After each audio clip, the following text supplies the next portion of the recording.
কম ওয়েভলেন্থের তাহলে ফিরে আসবে আর কি অপর পাশে। এখানে তো মূলত একটা স্যাম্পলের মধ্যে দিয়ে আমরা সেই লাইটটাকে পাস করাবো, স্যাম্পলের এক পাশ দিয়ে লাইট ফেলবো, আরেক পাশ দিয়ে আমরা ডিটেক্ট করব কতটুকু লাইট আসে।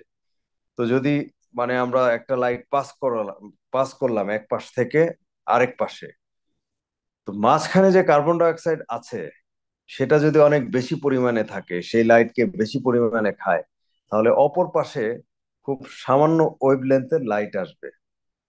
এই যে যে অল্প ওয়েভলেন্থের লাইট আসলো, এইটা দিয়ে আমি বুঝতে পারবো যে ভিতরে অনেক বেশি কার্বন ডাই অক্সাইড আছে। সব লাইট খেয়ে ফেলছে, সব লাইট খেয়ে ফেলছে। বোঝা গেছে? মানে এই স্পেকট্রোফটোমেট্রির ব্যাপারটা আবার যদি এমন হয় যে আমি যেই স্যাম্পলের মধ্যে দিয়ে ওই লাইটটা ফেলেছি সেই স্যাম্পলে কার্বন ডাই অক্সাইড অনেক কম, তাহলে দেখা যাবে যে অপর পাশে অনেক বেশি লাইট ফিরছে।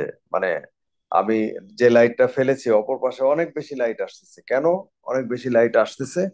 কারণ হচ্ছে ভিতরে ডেফিনেটলি ডেফিনেটলি ভিতরে কার্বন ডাই অক্সাইড কম আছে, সেজন্য অ্যাবজর্ব করছে কম, বেশি বেশি লাইট আসছে অপর পাশে যাচ্ছে।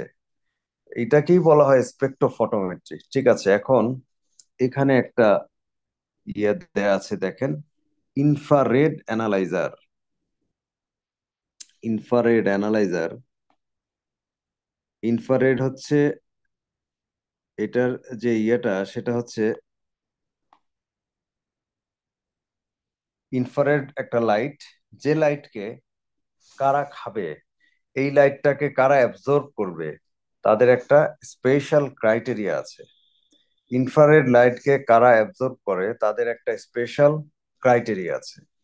এই স্পেশাল ক্রাইটেরিয়া হলো যে দুই বা ততোধিক দুই বা ততোধিক অ্যাটম দিয়ে তৈরি যদি কোনো সাবস্টেন্স থাকে, তাহলেই তারা ইনফ্রারেডকে অ্যাবজর্ব করবে। দুই বা ততোধিক অ্যাটম, ঠিক আছে? যেমন ধরেন যে অক্সিজেন,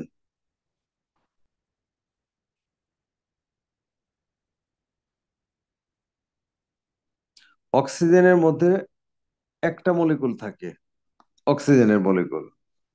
আমরা যদি কার্বন ডাই অক্সাইড দেখি, কার্বন ডাই অক্সাইডের মধ্যে কয়টা মলিকুল থাকবে? দুইটা মলিকুল, একটা কার্বন, একটা অক্সিজেন। ঠিক আছে, তাহলে এই যে যে ইনফ্রারেড, ইনফ্রারেড যদি আমরা ফেলি, ইনফ্রারেড যদি আমরা ফেলি তাহলে ওকে কে অ্যাবজর্ব করবে বলেন তো? অক্সিজেন না carbon die oxide? Carbon dioxide. Carbon die carbon oxide, dioxide. কারণ এখানে দুই বা ততোধিক মলিকুল আছে। আচ্ছা, ধরেন এখানে কিন্তু মানে ভেজাল লেগে যাবে একটু পরেই, খুব খেয়াল করেন। পানি, এইটায় কয়টা মলিকুল আছে? হাইড্রোজেন দুইটা মলিকুল, মলিকুল। দুইটা অক্সিজেন মলিকুল। মলিকুল। ওকে, তাহলে একে এ ডেফিনেটলি ডেফিনেটলি ইনফ্রা নন ট্রাইফ্লুরো ইথেন এরকম একটা ইয়ে না, two chloro two bromo one one one trifluoroethane. এখন আছে, তাহলে এই হ্যালোথেন ও কি ইয়েকে অ্যাবজর্ব করবে, মানে ইনফ্রারেড কে অ্যাবজর্ব করবে কিনা, কি মনে হয়? করার তো কথা। অবশ্যই করবে, অবশ্যই করবে। দুই বা ততোধিক মলিকুলের সমন্বয়ে যাই তৈরি হবে না কেন, সবাই ইনফ্রারেডকে ইনফ্রারেডকে অ্যাবজর্ব করবে। তাহলে এখন দেখেন এখানে, আমরা যদি এখানে কিছু কিছু প্রাইমারি তথ্য একটু আমরা দেখি। ডাইঅক্সাইড এইটা যে মেজার করি, এখানে আমরা কি মানে কন্টিনিউয়াস মেজার করি নাকি আমরা ইয়ে মেজার মানে আপনার ইন্টারমিটেন্টলি মেজার করি? ক্যাপ্রোগ্রাফ দিয়ে যে কার্বন ডাই অক্সাইড মেজার করা হয়, এটা কি কন্টিনিউয়াস না ইন্টারমিটেন্ট? কন্টিনিউয়াস।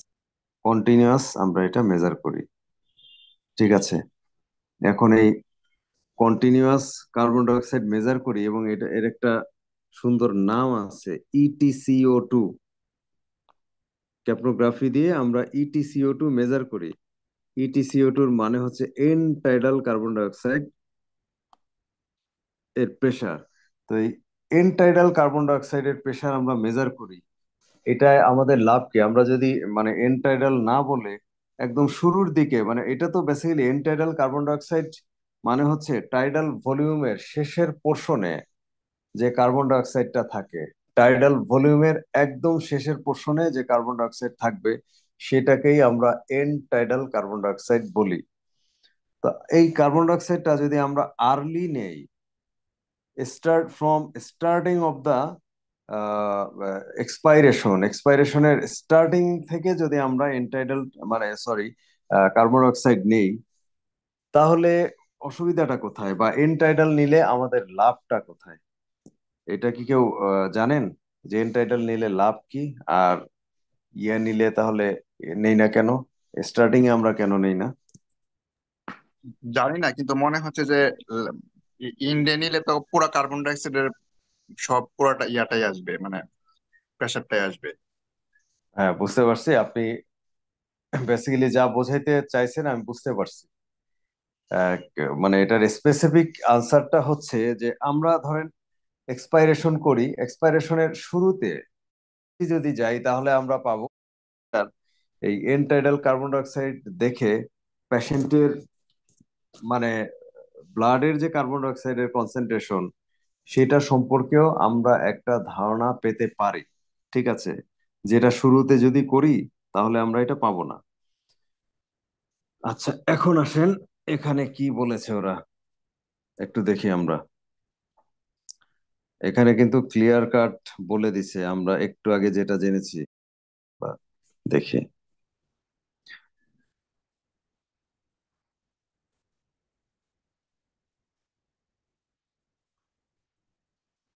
ইনফ্রারেড অ্যানালাইজারের এই যে যে দেখেন উপর থেকে,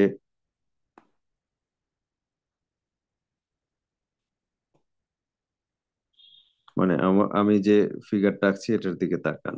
ধরেন এই অ্যানালাইজারের মধ্যে পাইপের মাধ্যমে আমরা কোনো পেশেন্টের ইয়ে, সবুজ যেটা এটা হচ্ছে ব্রিদিং সার্কিট, এবং এটা হচ্ছে পেশেন্টের ইটি টিউব।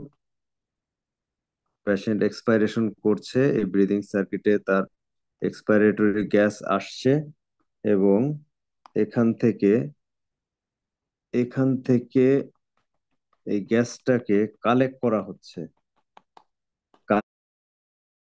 আর আছে ওয়াটার। এখন এই ফ্রেশ গ্যাসের যা যা আছে সবকিছু কিন্তু এখানে চলে আসলো, এবং আমরা এই চেম্বারের মধ্যে সবকিছুর মধ্যে কার্বন ডাইঅক্সাইডও আছে, এবং এখানে যেসব গ্যাস আছে এর মধ্যে দেখেন কে কে ইনফ্রারেড কে খাবে। আমরা সেই সব গ্যাসকে একটু আলাদা করি। কার্বন ডাইঅক্সাইড ইনফ্রারেড কে অ্যাবজর্ব করবে, নাইট্রাস ইনফ্রারেড কে অ্যাবজর্ব করবে, আইসোফ্লুরেন ইনফ্রারেড কে অ্যাবজর্ব করবে, H2O ইনফ্রারেড কে অ্যাবজর্ব করবে। তো আমি যদি কার্বন ডাইঅক্সাইড কেমন আছে এখানে এটা যদি মেজার করতে চাই, এবং আমি যদি একটা ইনফ্রারেড ফেললাম, তাহলে আসলে কি আমার বায়াসড হওয়ার চান্স আছে কিনা বলেন তো? জি। নাইট্রাস বেশি, আইসোফ্লুরেন বেশি, H2O বেশি, এইসব কারণে সে বেশি শো করছে। তাহলে এই ইরোডটাকে আমরা কিভাবে ইয়ে করতে পারি, প্রিভেন্ট করতে পারি বলেন তো? কার্বন ডাই এই অক্সাইড তো একটা নির্দিষ্ট লেন্থের ইনফ্রারেড কে গ্রহণ করবে। এই ইনফ্রারেড কার্বন ডাই অক্সাইড এটা তো ওই ইনফ্রারেড মানে নির্দিষ্ট ওয়েভলেন্থ, তাই তো? রিসার্চ। ইয়েস, নির্দিষ্ট ওয়েভলেন্থের ইনফ্রারেড কে কার্বন ডাইঅক্সাইড মানে একটা, যেমন ধরেন ইনফ্রারেড তো এক একটা ইনফ্রারেড এক একটা ওয়েভলেন্থের থাকে। ঠিক আছে, তো দেখা যায় যে কিছু ওয়েভলেন্থের ইনফ্রারেড কে কার্বন ডাইঅক্সাইড বেশি অ্যাবজর্ব করে, কিছু ওয়েভলেন্থের ইনফ্রারেড কে নাইট্রাস বেশি অ্যাবজর্ব। এই ফিগারটা দেখে আপনারা ডেফিনেটলি বুঝতে পারছেন যে 4.28 ইনফ্রারেডের এই ওয়েভলেন্থের ইনফ্রারেড কে কার্বন ডাইঅক্সাইড বেশি বেশি অ্যাবজর্ব করে 4.28। ঠিক আছে, ওকে। তো এখন আসেন আমরা এই মেশিনের দিকে যাই। তো এটা একটা, আমরা কিন্তু একটা দারুণ জিনিস, দারুণ জিনিস সমাধান করে ফেললাম যে ইনফ্রারেড যদি আমরা দেখা ফেলি করতে এবং সেটা যদি 4.28 ওয়েভলেন্থের হয়, তাহলে তাকে শুধু কার্বন ডাইঅক্সাইডই অ্যাবজর্ব করবে, তাকে মানে নাইট্রাস কথায় বা কথাটা ইয়েগুলো অ্যাবজর্ব করবে।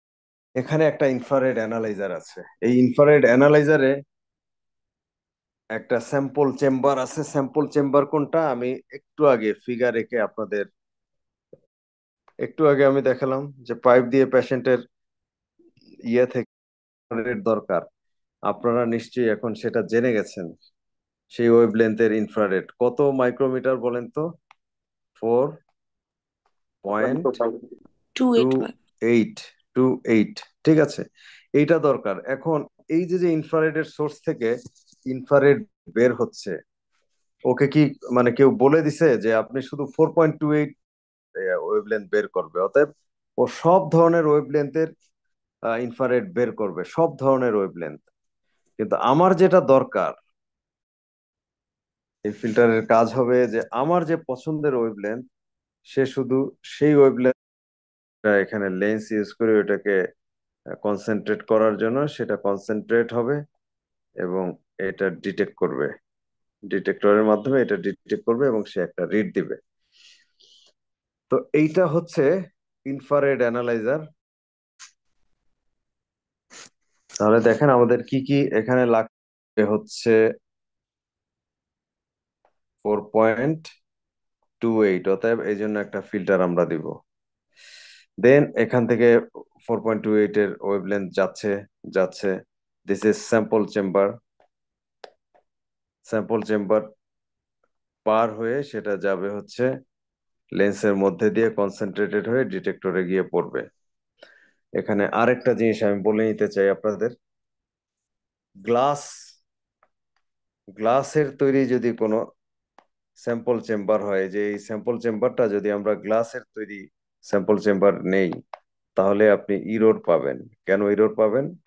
কারণ হচ্ছে গ্লাস নিজেই এই ইনফ্রারেডকে অ্যাবজর্ব করে। তো আমরা এমন কিছু দিয়ে এই স্যাম্পল চেম্বারটা তৈরি করব যেটা ইনফ্রারেডকে অ্যাবজর্ব করে না। তো সেই ধরনের ইয়া কোনটা? এটা ক্রিস্টাল উইন্ডো। ক্রিস্টাল উইন্ডো তৈরি করা হয় স্যাফায়ার দিয়ে। স্যাফায়ার, আপনারা স্যাফায়ার মনে রাখতে পারলে মনে রাখবেন, এটা মুক্তা, বাংলায় যাকে মুক্তা বলি, স্যাফায়ার। এবং এটার দিয়ে আমরা এই ক্রিস্টাল উইন্ডোটা তৈরি করি। তো এই হলো গিয়ে মানে আমাদের ইনফ্রারেড অ্যানালাইজার। শিওর এটা হচ্ছে যে স্যাম্পল চেম্বারে আপনি বলছেন ফ্রেশ। এক্সপাইরেটরি গ্যাসই হবে, হ্যাঁ, এক্সপাইরেটরি গ্যাসটাই আসবে স্যাম্পল চেম্বারে। গ্যাসে কি অক্সিজেন থাকে না?